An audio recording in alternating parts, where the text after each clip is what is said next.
시간이 되었으므로 우리 수요 예배 시작하도록 하겠습니다. 제가 한번 기도하고 수요 예배 시작하도록 하겠습니다. 하나님, 저희를 홀로 내버려 두지 아니하시고 언제나 저희와 함께 해주시겠다고 약속하신 하나님, 우리가 그 약속을 믿습니다. 우리의 생각, 우리의 처한 상황, 환경, 내가 느끼는 감정들, 그것들을 붙들며 살아가는 것이 아니라 말씀이 뭐라고 말씀하시는지 하나님 그것을 붙들며 살아가는 저희가 되기를 소망하오니, 주님이 우리와 영원히 함께 하시겠다는 그 약속의 말씀을 붙들고 오늘 하루도 힘들고 지치고 피곤하고 정말 포기하고 싶은 마음이 있을지라도 찬양 가운데, 말씀 가운데, 기도 가운데 우리가 다시 일어날 수 있도록 은혜 내려 주시옵소서. 지금 저희와 함께 하시는 줄을 믿습니다. 예수님의 십자가를 붙듭니다. 우리의 더러운 죄를 씻으시기 위해 십자가 지신 주님을 찬양합니다. 저희들의 모든 더러운 죄 주님의 보혈로 씻어주시고 성령 하나님 함께하여 주시옵소서. 지금부터 시작되는 모든 주님께 드려지는 찬양과 모든 예배의 시간 순서마다 하나님 함께하여 주시옵소서. 감사하며 예수님의 이름으로 기도하였습니다. 아멘. 우리 처음 찬양으로 주의 친절한 팔에 안기세, 주님이 저희와 함께 하십니다. 아멘.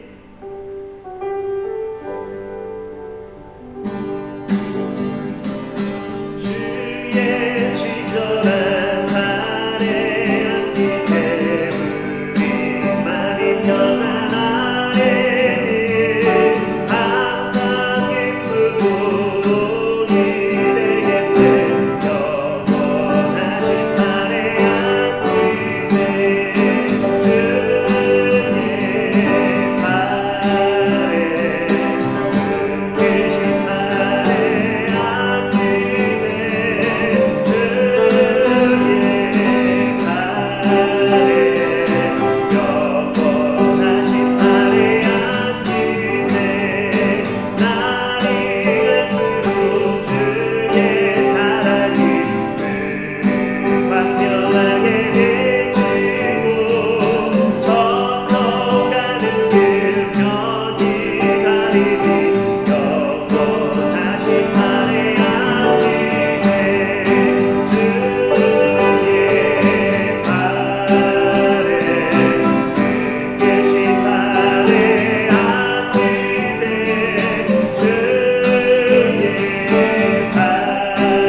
십자가에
거룩하신 우리 하나님께 박수하겠습니다.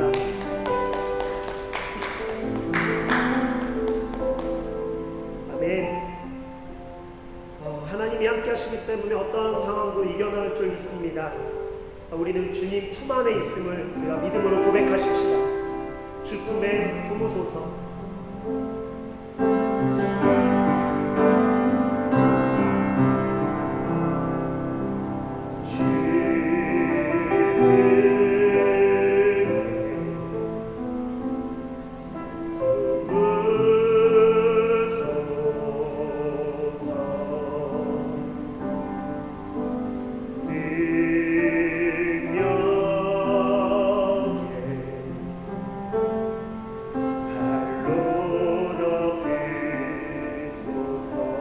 거친 파도 날 향해 와도 주와 함께 날아오네. 높은 가운데 나의 영혼 잠잠하게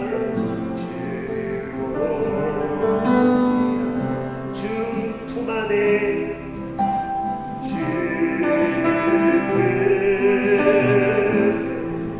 품으소서.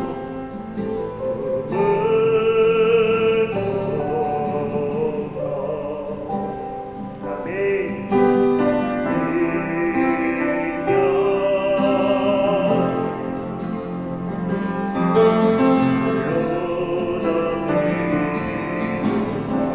거친 파도 날 향해 와도 주와 함께 날아오네. 높은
가운데 나의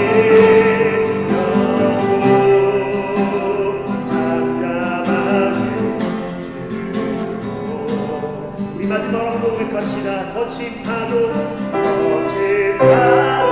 날 향해 와도 주와 함께 날아오네. 높은 가운데 나의 영혼 잠잠하게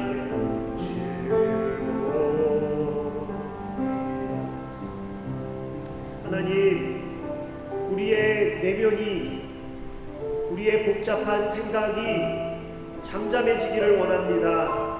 하나님을 믿는 믿음으로 잠잠해지기를 원합니다. 주님의 말씀으로 명령하여 주시고 성령 하나님 함께하여 주셔서 우리의 생활이 어떠한 환경, 어떠한 상황에 있든지 하나님을 바라봄으로 우리가 살아갈 수 있도록 담대하고 강하게 주님을 믿는 믿음으로 살아갈 수 있도록 인도하여 주시옵소서. 지금 이 시간에 우리 다 같이 한번 기도하겠습니다. 계신 자리에서 하나님이 계심을 믿으시면서 우리가 간절히 우리 속으로 우리 주여 크게 한번 부르짖으면서 다 같이 한번 힘있게 주님께 기도하기를 원합니다. 다 함께 기도하시겠습니다. 주여 하나님 아버지, 하나님이 우리와 함께 하시는 믿습니다. 하나님 저희와 함께 하시는 줄 믿습니다. 하나님이 우리와 함께 하시는 줄 믿습니다. 하나님 그 믿는 믿음으로 하나님 안에 바라보며 살아갈 수 있도록 역사하여 주시옵소서. 우리의 믿음이 흔들리지 않기를 원합니다. 우리의 믿음이 흔들리지 않기를 원합니다. 우리의 믿음이 갈대와 같이 아버지로 흔들리지 않기를 원합니다. 하지만 하나님 저희를 아시지요. 저희를 부족한 저희를 아시지요. 얼마나 많이 흔들리는지, 얼마나 많이 주저앉는지 하나님 주님의 은혜를 구합니다. 주님을 바라볼 수 있는 눈이 열리게 하시고 주님의 음성을 들을 수 있는 귀를 주셔서 일어나게 하여 주시옵소서. 다시 새 힘을 얻을 수 있도록 역사하여 주시옵소서. 오 할렐루야 주님을 찬양합니다. 주님 도와주시고 역사하여 주시옵소서. 제가 한번 기도하겠습니다. 하나님 지금 이 시간에 우리가 말씀 듣기를 원합니다. 정말로 말씀 가운데 임재하여 주시고 말씀 가운데 내가 너와 함께한다 말씀하여 주시고 듣는 가운데 정말로 주님과 동행하는 우리의 연약한 부분들을 깨닫고 우리의 죄악된 부분들을 회개하며 우리의 정말로 원하시는 주님이 바라시는 부분들을 향하여 사명을 가지고 나아가는 우리 모두가 될 수 있도록 역사하여 주시옵소서. 예수님의 보혈로 유 목사님과 또한 이 자리에 있는 또 각각의 자리에 있는 그 자리마다 주님 덮어주시고 성령 하나님 함께하여 주시옵소서. 예수님의 이름으로 간절히 기도드렸습니다. 아멘. 목사님 나오셔서 말씀 전해주시겠습니다.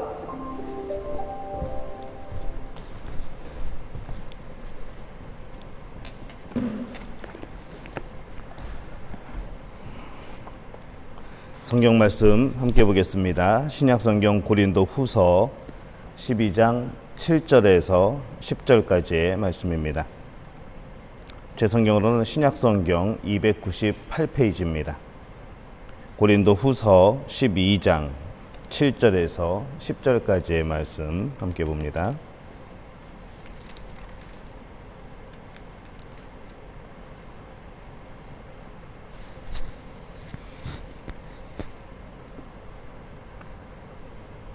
고린도 후서 12장 7절에서 10절까지의 말씀 우리 한 목소리로 함께 봉독하겠습니다. 여러 계시를 받은 것이 지극히 크므로 너무 자만하지 않게 하시려고 내 육체의 가시 곧 사탄의 사자를 주셨으니 이는 나를 쳐서 너무 자만하지 않게 하려 하심이라. 이것이 내게서 떠나가게 하기 위하여 내가 3번 주께 간구하였더니 나에게 이르시기를 내 은혜가 내게 족하도다. 이는 내 능력이 약한 데서 온전하여 짐이라 하신지라. 그러므로 도리어 크게 기뻐함으로 나의 여러 약한 것들에 대하여 자랑하리니 이는 그리스도의 능력이 내게 머물게 하려 함이라. 그러므로 내가 그리스도를 위하여 약한 것들과 능욕과 궁핍과 박해와 공고를 기뻐하노니 이는 내가 약한 그때에 강함이라. 아멘. 할렐루야. 하나님의 은혜가 여러분과 함께 할 줄로 믿습니다. 제가 앞에 서기 전에 찬양하면서 출석부를 잠시 봤습니다. 지금 온라인에 동참하고 계신 분들을 캡처를 해놨습니다. 우리 수요예배에 좀 더 열심을 내시고 우리 예배 드릴 어간에 또 많이들 또 연락하셔서 함께 참여하는 그런 수요 오전 예배가 되었으면 좋겠습니다. 오늘은 가시라는 제목으로 말씀을 드리려고 합니다. 우리가 인생을 살아가면서 참 많은 고민들이 있습니다. 세상에 만약에 고민 없는 사람이 있다면 어쩌면 그 사람은 이 세상 사람이 아닐 수도 있습니다. 이 성경에서 날마다 놀라운 역사를 경험한 또 복음을 증거하던 이 사도 바울에게도 말 못한 고민이 하나가 있었습니다. 그것을 그는 가시라고 그렇게 표현을 합니다. 가시라고 하면은 흔히 찌르고 이 고통을 주는 그런 이미지를 떠올리게 되죠. 성도 여러분 가운데서도 말 못할 고민을 가지고 또 계신 그런 분들이 많을 겁니다. 부부의 문제도 있고 또 직장의 문제, 사업, 또 자녀의 문제, 또 사역하면서 여러 가지 어려움들, 그 고민이 어찌나 심각한지 참 고민이야 라고 말하는 것을 훨씬 넘어서서 그것이 나에게 고통이 되어지는, 그것이 나에게 가시가 되어지는, 그래서 오히려 나를 찌르게 되는 그런 아픔을 겪는 분들이 참 많은 줄로 합니다. 그러나 똑같은 고난 가운데서도 이 고난의 의미를 어떻게 가지느냐에 따라서 그의 인생이 전혀 달라지는 그런 경우들을 봅니다. 같은 환경에서도, 같은 어려움 속에서도 어떤 사람은 그 고난을 디딤돌로 삼아서 더 성장하고 더 빛나는 그런 인생을 살아가는 것이죠. 또 어떤 사람은 같은 환경인데, 같은 어려움에도 불구하고 더 좌절하고 더 파멸해버리는 그런 사람들의 모습도 볼 수 있습니다. 과연 우리는 어떤 사람의 모습으로 살아가고 있는가 오늘 한번 생각해 보려고 합니다. 이 하나님께서 인생에 가시를 주시는 이유가 있습니다. 오늘 말씀에 보니까 이 사도 바울은 육체의 가시, 곧 사탄의 사자가 자신을 괴롭히고 있다 이렇게 표현을 합니다. 이 가시라는 단어는 이 헬라어로 스콜로푸스라고 합니다. 이것은 단순히 손에 찔리는 그런 바늘 같은 이런 작은 그런 것이 아니라 말뚝, 창 그런 것을 의미를 합니다. 그래서 이 사도 바울이 가시라고 표현을 했지만은 실제적으로 그것이 주는 고통은 훨씬 큰 것이죠. 창이나 말뚝 같은 그런 개념입니다. 그만큼 그 고통이 클 때 쓰는 단어가 바로 이 가시라는 단어였습니다. 이 바울의 육체에는 그런 아픔이 있었던 것이죠. 근데 이 육체의 가시가 구체적으로 어떤 것인가 라고 물어볼 때 이것이 성경에 자세히 나오지가 않습니다. 학자들이 추측하기로는 혹시 눈의 병이 아니었는가 그렇게 추측을 합니다. 혹 자신을 괴롭히고 또 때로는 이 복음 전파에 방해를 일삼던 그 유대인들을 가시라고 표현한 것이 아닌가 그런 추측도 해볼 수 있는 것이죠. 그것이 어떠한 종류이든지 간에 그 가시는 바울을 너무나도 힘들게 했습니다. 복음을 전하는데 그것이 항상 방해가 되었습니다. 그래서 바울이 하나님께 기도합니다. 하나님, 이 가시 좀 뽑아 주실 수 없겠습니까? 이 가시가 너무 아픕니다. 이 가시 때문에 이 하나님의 복음을 전하는데, 예수 그리스도의 그 복음을 전하는데 너무 지장이 됩니다. 하나님, 이 가시 좀 뽑아 주세요. 이것 좀 없애 주세요 라고 기도를 합니다. 하나님 앞에 3번이나 간절히 기도하죠. 근데 이 하나님의 응답이 무엇인가 하면은 내 은혜가 내게 족하도다. 이는 내 능력이 약한 데서 온전하여짐이라. 이렇게 말씀을 합니다. 내 은혜가 내게 족하다. 그러니까 하나님이 주시는 은혜가 너에게 족하다는 겁니다. 그리고 그 하나님의 능력이 약한 데서 온전하게 나타난다고 말씀을 하시는 거죠. 무슨 말씀일까요? 그것이 너에게 없으면 안 된다는 겁니다. 너에게 있어야만 네가 온전한 사람이 되어진다는 그런 뜻입니다. 너에게 이 가시가 있어야만 내 종으로 끝까지 쓰임을 받는다는 그런 의미인 것이죠. 이 하나님으로부터 이 응답을 받은 이 바울은 그때부터 자기의 약함, 자기의 부족함, 또 부끄러움, 자기의 아픈 부분까지도 자랑을 하고 다니게 됩니다. 그것을 숨기는 것이 아니라 오히려 자랑을 하는 것이죠. 왜 자랑을 하는가 하면 그것 때문에 더 온전해질 수 있기 때문에 그렇습니다. 만약에 우리가 기도를 했는데 하나님이 이렇게 똑같이 응답을 하셨다면 여러분들은 어떨까요? 거의 대부분 우리말로 삐질 겁니다. 교회 안 나갈래요? 예수님 안 믿을래요? 할 사람들이 많습니다. 하지만 바울은 자기에게 있는 이 고난과 이 부족한 면을 수치스럽게 여기는 것이 아니라, 그것 때문에 의기소침한 것이 아니라, 낙심한 것이 아니라 오히려 그것 때문에 하나님께 감사하는 그런 사람이 됩니다. 그 가시 때문에 바울은 일생 동안 겸손할 수 있었고, 또 그 가시 때문에 능력의 도구로서, 하나님의 능력의 통로로서 그가 쓰임을 받을 수가 있었던 것이죠.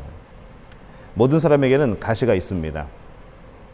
그 한 가지만 없었으면, 그 한 가지만 있었으면 하는 그런 것들이 모두에게 있는 것이죠. 이 다윗에게 가시 같은 압살롬이 있었습니다. 예수님에게도 가룟 유다가 있었습니다. 바울에게는 오늘 말씀에 나오는 그런 질병이 있었죠. 이런 가시들은 사람에게만 있는 것이 아니라 우리의 환경도 그러한 가시의 역할이 될 수 있습니다. 이 하나님께서 참 많은 것을 우리에게 아낌없이 그렇게 허락해 주셨지만은 어떻게 보면은 우리 삶 가운데에 꼭 필요한 것, 그 중에 하나는 없습니다. 저는 그것을 하나님이 붙들고 계신다고 그렇게 표현을 하고 싶습니다. 분명히 나에게 필요하지만 내가 가지지 못한 것, 그것은 하나님께서 가지고 계시는 것이죠. 우리가 볼 때에 저 사람은 참 많은 것을 누리며 또 가지고 있고 그렇게 살고 있구나라고 생각하는 사람에게 가서 물어보면 그렇습니다. 아유, 다 가지고 계셔서 참 부족한 것이 없으시겠어요. 뭐 걱정이 없으시겠어요. 라고 물어봅니다. 그러면 그가 뭐라고 대답을 하는 줄 아십니까? 우리는 뭐가 부족하다고. 우리는 이것이 없어서 걱정이라고. 그렇게 대답을 합니다. 나는 분명히 그를 볼 때에 야, 저 정도면은 정말 부족한 것 없이 평안하겠다라고 하지만은 실제적으로 그의 삶을 들어가 보면은 분명히 그 안에도 부족한 것이 있다는 것이죠. 그 역시 무엇인가 최소한 하나만큼은 부족함을 느끼며 살아가고 있는 우리들의 그런 모습들을 발견을 합니다. 하나님은 사람들에게 다 주시지 않습니다. 누구나 한 가지의 가시는 있게 마련입니다. 근데 여러분에게 있는 가시는 과연 무엇입니까? 여러분을 아프게 하는 가시는 무엇인 것이죠? 여러분에게 꼭 필요한 그 한 가지가 과연 무엇입니까? 나를 불편하게 만드는 그 한 가지가 무엇이냐는 그런 질문입니다. 내 평생에 소원인 이것만 좀 있었으면 좋겠다고 하는 것. 그래서 그것 때문에 기도하는 제목이 과연 무엇입니까? 때로는 나를 괴롭게 하는 그 질병이 무엇입니까? 이것을 가지고 하나님 앞에 간절히 기도할 때에 어쩌면 하나님께서는 바울에게 하셨던 것처럼 똑같은 응답을 우리에게도 주실 수 있습니다. 오늘 내게 있는 이 가시의 의미를 우리가 바로 알게 될 때에 우리에게는 아픔도 있지만은 가시가 수치가 될 때도 있지만은 가시는 불편할 때도 있지만은 오히려 이것 때문에 우리가 더 큰 하나님의 능력으로 하나님의 더 큰 복으로 나갈 수 있는 그런 기회가 됨을 여러분 기억하시기를 바랍니다. 그래서 오히려 이 바울처럼 내 마음과 그런 내 아픔, 약점을 자랑하면서 큰 은혜 속에 살아가는 우리 성도들이 되시기를 예수님의 이름으로 축원합니다. 왜 가시를 자랑하고 감사해야 되는가? 이 가시는 기도하게 만듭니다. 이 바울은 육체에 가시가 있었기 때문에 간절히 3번 기도를 합니다.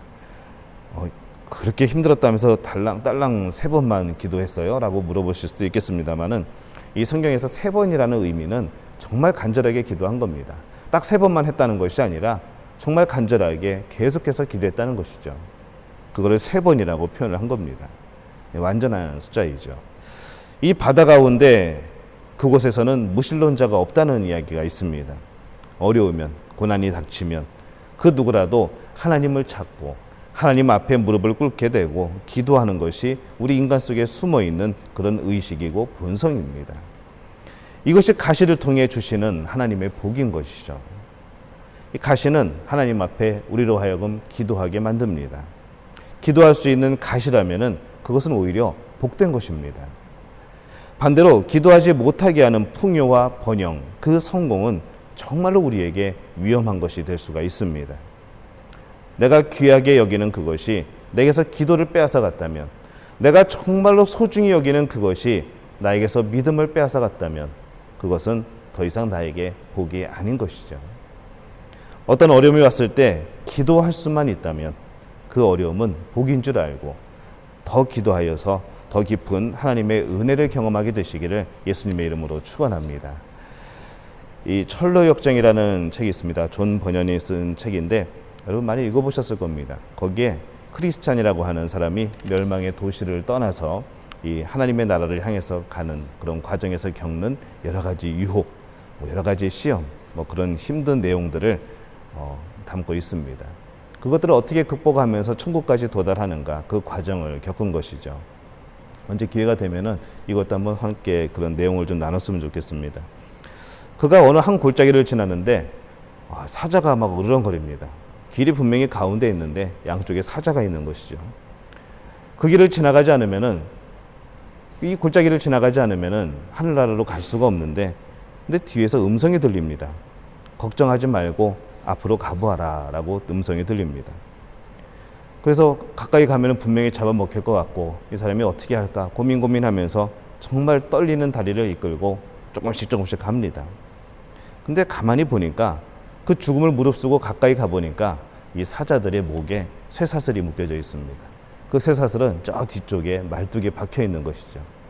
가만히 보니까 사자들이 으르렁대고는 있는데 정말 무서운 소리로 그렇게 울부짖는데 그 길 한가운데까지 오지 못하는 겁니다. 쇠사슬이 길이가 딱 거기까지인 것이죠. 그래서 바로 옆에서 그가 발길질을 할 수 있어도, 바로 옆에서 물려고 이빨을 내밀을 수 있어도 이 크리스찬을 해하지는 못하는 겁니다. 그 가운데로 걸어서 그 위험한 순간을 지납니다. 이 내용처럼 우리가 보기에는 정말 위험이 있고 어려움이 있는 그런 순간이 있습니다. 하지만 우리가 믿음으로 나가게 될 때에 하나님께서 그 위험과 어려움을 다 묶어 놓으시는 줄로 믿습니다. 이것이 우리의 믿음인 것이죠. 우리는 그 사자들을 보고 나가는 사람들이 아닙니다. 하나님을 보고 나가는 사람들이죠. 여러분들은 지금 어떤 가시를 가지고 있습니까? 그 가시가 나에게 있다고 생각이 된다면 하나님 앞에 기도하라는 그런 신호입니다. 가시를 발견하는 순간에 난 이미 기도의 사람이 되어 있어야 하는 겁니다. 그 가시 때문에 원망을 하거나 불평하지 말고 여러분 기도하시기를 바랍니다.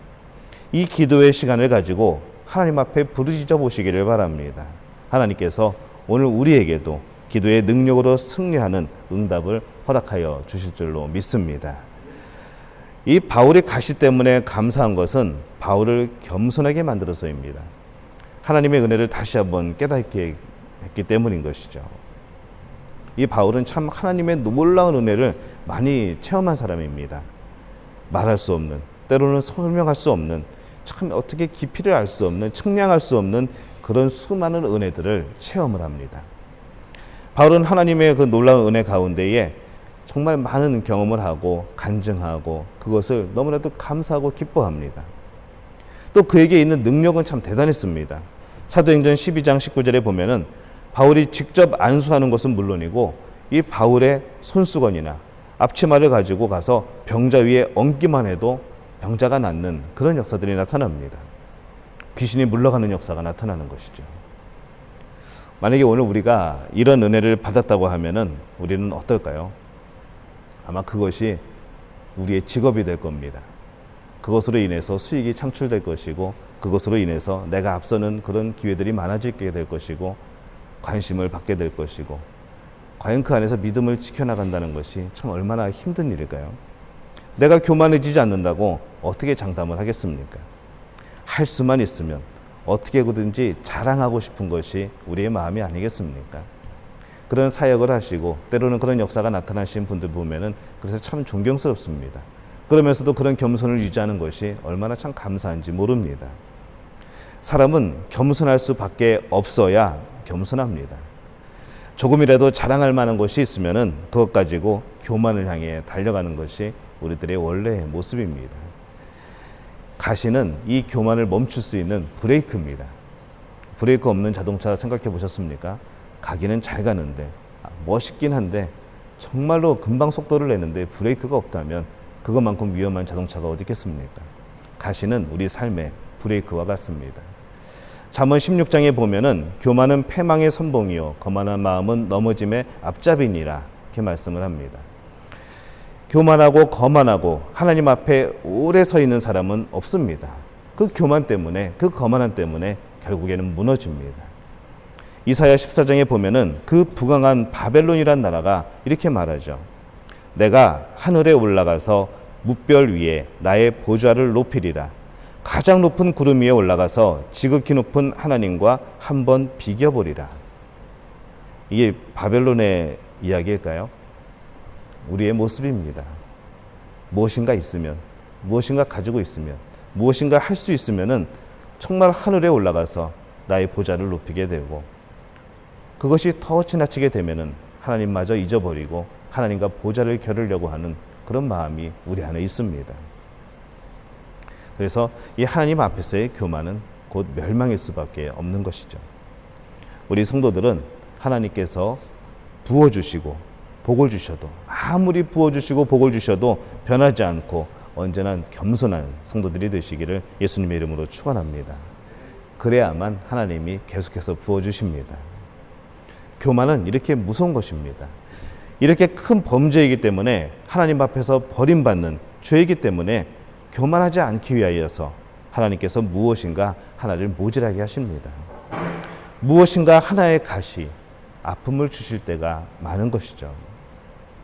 내가 생각할 때에는 그것만 있으면, 하지만 그것까지 있으면 어떻게 될까요? 어쩌면 하나님을 찾지 않을 수도 있습니다. 그것까지 주셨다고 하면은 교만해져서 하나님께 버림받을 수도 있습니다. 여러분, 가시가 뭡니까? 여러분에게 하나 모자라는 것이 무엇입니까?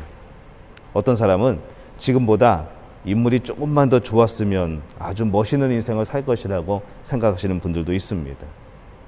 하지만 지금의 인물보다 조금 더 좋았다고 하면은 예수님과 멀어질 분들이 꽤 많이 있습니다.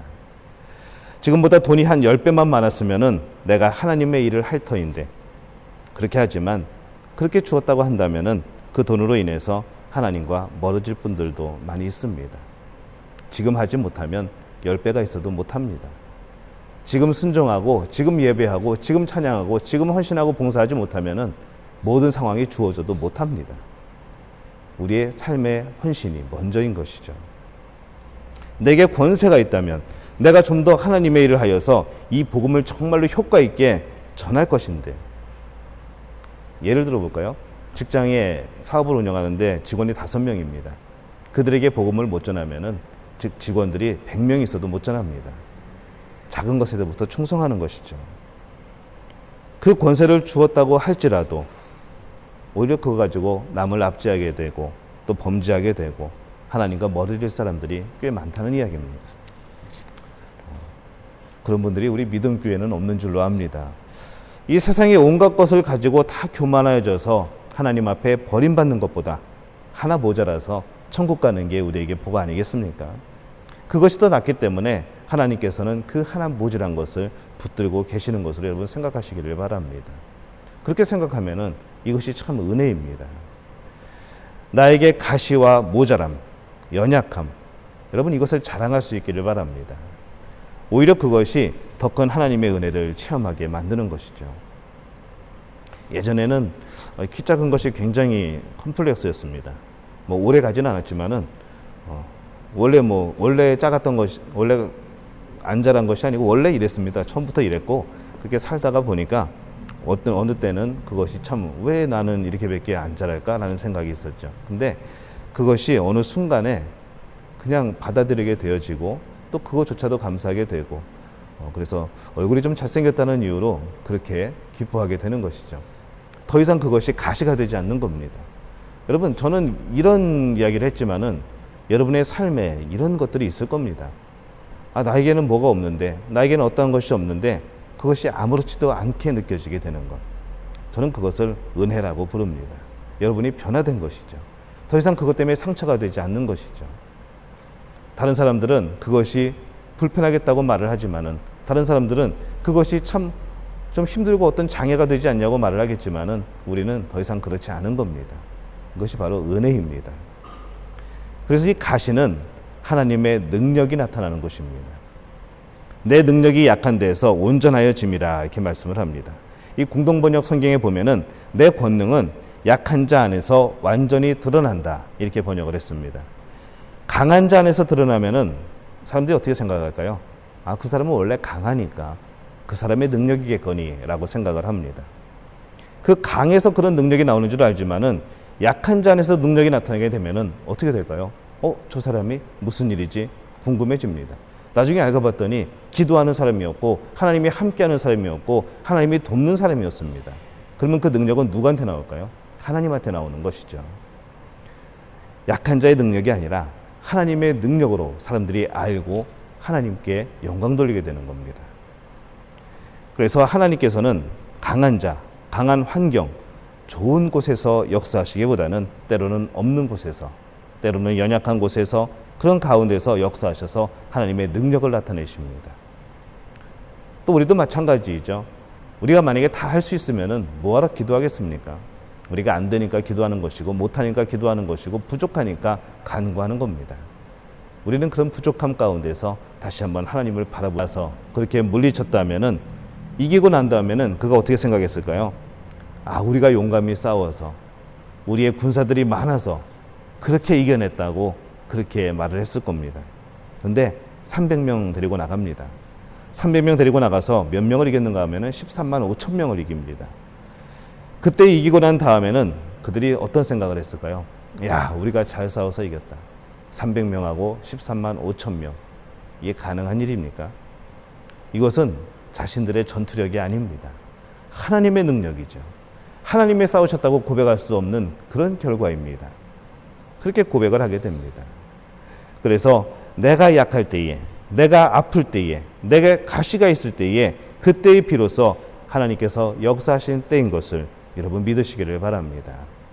그때가 내 인생 속에서 가장 강한 때인 줄 믿고 오히려 하나님의 능력을 기대할 수 있는 우리 모두가 되시기를 바랍니다.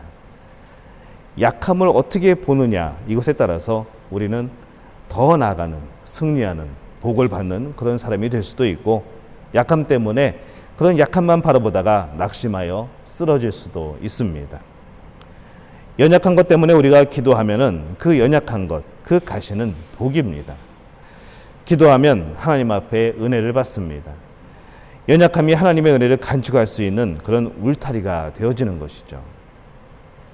이제 우리에게 있는 약함, 그 가시 때문에 낙심하지 말고 오히려 그것 때문에 기도하여서 은혜를 받고 그 때문에 받은 은혜를 간직하며 바울처럼 더 깊은 하나님의 은혜 그 가운데로 나가는 여러분이 되시기를 바랍니다. 참 어려운 그런 시간을 겪는다고 우리들이 계속해서 이야기합니다. 정말 피부로 와닿는 그런 시간들입니다. 하지만은 우리의 부족한 부분, 이것을 우리의 힘으로 할 수 없다고 한다면, 우리의 힘으로 이겨낼 수 없는 상황이라고 한다면 그것은 하나님이 붙들고 계시는 줄로 믿습니다. 그것이 우리 믿는 사람들의 복이고 바로 하나님의 자녀들의 담대함입니다. 여러분 오늘 그 담대함을 가지고 계십니까? 오늘 너무나 불안하여서 오늘 너무나 떨리는 마음으로 그렇게 살아가고 계시진 않습니까? 내 안에 가시로 인해서 오늘도 눈물을 흘리십니까? 그때에 여러분 하나님을 다시 한번 바라보시기를 바랍니다. 그 가시에 마음을 맞추지 마시고 그것에 마음을 모으지 마시고 하나님께 마음을 모으시는 여러분들이 되시기를 바랍니다. 그렇게 될 때에 그 어려운 어떠한 환경일지라도 하나님께서 길을 여시고 우리에게 지혜를 주시고 함께 하시는 줄로 믿습니다. 오늘 이 은혜가 여러분 가운데 함께 하시기를 예수님의 이름으로 축원합니다. 제가 기도하겠습니다. 하나님 아버지 은혜와 사랑에 감사합니다. 수많은 가시들 가운데서 오늘도 그것만을 바라보며 마음 졸이며 아파하며 살아왔던 우리의 모습들을 기억을 합니다. 하나님 그 모습을 돌아보니 참으로 부끄럽습니다.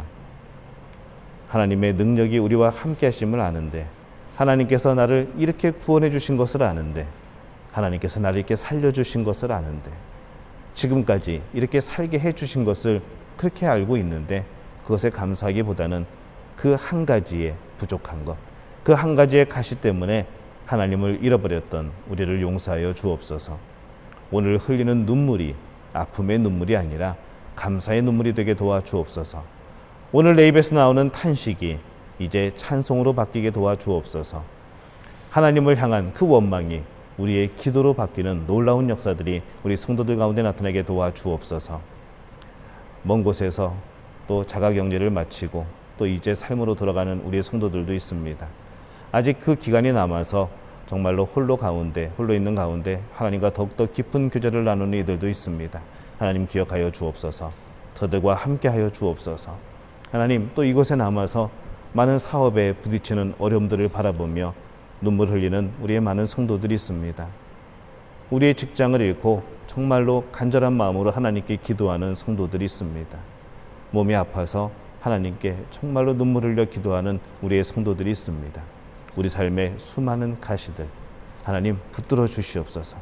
비록 그것이 가시일지라도 하나님이 붙들어 주실 때에 우리를 강하게 하시는, 우리를 승리케 하시는 그런 능력인 줄로 믿사오니 오늘 우리가 그 능력을 힘입고 경험하는 귀한 시간들이 되어질 수 있도록 주님 역사하여 주옵소서. 하나님 오늘 이 아침에 정말로 하나님 앞에서 말씀을 통하여서 이 예배를 통하여서 하나님을 바라보며 간절히 붙드는 이들이 있습니다. 하나님 저들의 마음을 기억하여 주옵소서. 하나님 그 마음을 기억하셔서 항상 그에게 하나님의 얼굴을 비춰 주시옵소서. 그가 불안할 때마다 하나님 역사하여 주옵소서. 떨릴 때마다 붙들어 주시옵소서. 정말로 주저앉고 싶을 때마다 하나님 다시 일으켜 세워 주시옵소서. 하나님의 백성, 하나님의 자녀, 그 한 가지만으로도 이 복된 것을 누리고 있음을 우리들이 깨닫게 도와 주옵소서. 우리 믿음교회 성도들, 우리의 가족들 하나님 인도하여 주옵소서. 모든 것을 주님께 의탁하옵고 예수님의 이름으로 간절히 축복하며 기도하옵나이다. 아멘. 우리 예수님이 가르쳐 주신 기도로 예배를 마치겠습니다. 하늘에 계신 우리 아버지여, 이름이 거룩히 여김을 받으시오며 나라가 임하옵시며 뜻이 하늘에서 이루어진 것 같이 땅에서도 이루어지이다. 오늘 우리에게 일용할 양식을 주옵시고 우리가 우리에게 죄 지은 자를 사하여 준 것 같이 우리의 죄를 사하여 주옵시고 우리를 시험에 들게 하지 마옵시고 다만 악에서 구하옵소서. 내게 나라와 권세와 영광이 아버지께 영원히 있사옵나이다. 아멘. 하나님께 박수로 영광 돌리겠습니다. 네, 우리 계속해서 인사 나누시고 새번역 주기도문, 새번역 사도신경 5월 첫 번째 주일부터 이제 시작을 합니다. 기억하시고